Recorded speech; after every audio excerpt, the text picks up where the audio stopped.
I'm Local 4 Defender Karen Drew, uncovering new information tonight on who is responsible for the Edenville Dam failure.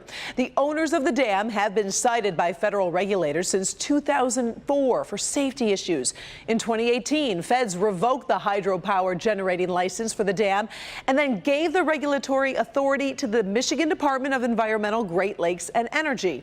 Eagle also knew of the dam's issues for the past year and a half.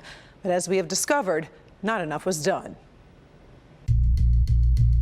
Looking back, it was something everyone worried about, but no one did enough to stop. The aging, crumbling 96-year-old Edenville Dam's owner, Boyce Hydro, was cited for years for its failure to increase the project's spillway capacity.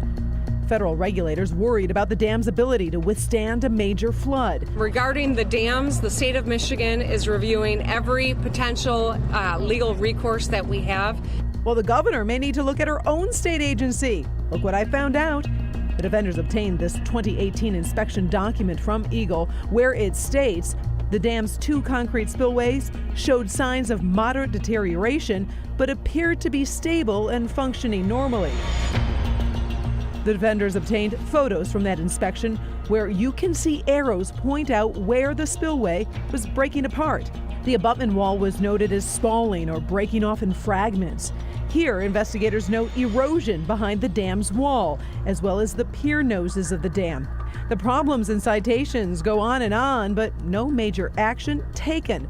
The defenders have learned Boyce Hydro was supposed to hand in a detailed plan to Eagle back in March on how it was going to fix the issues.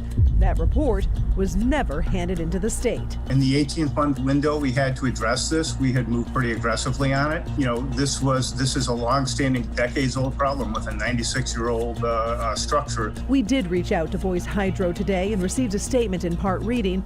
The managers and owners of the Edenville Dam are deeply distressed by recent events.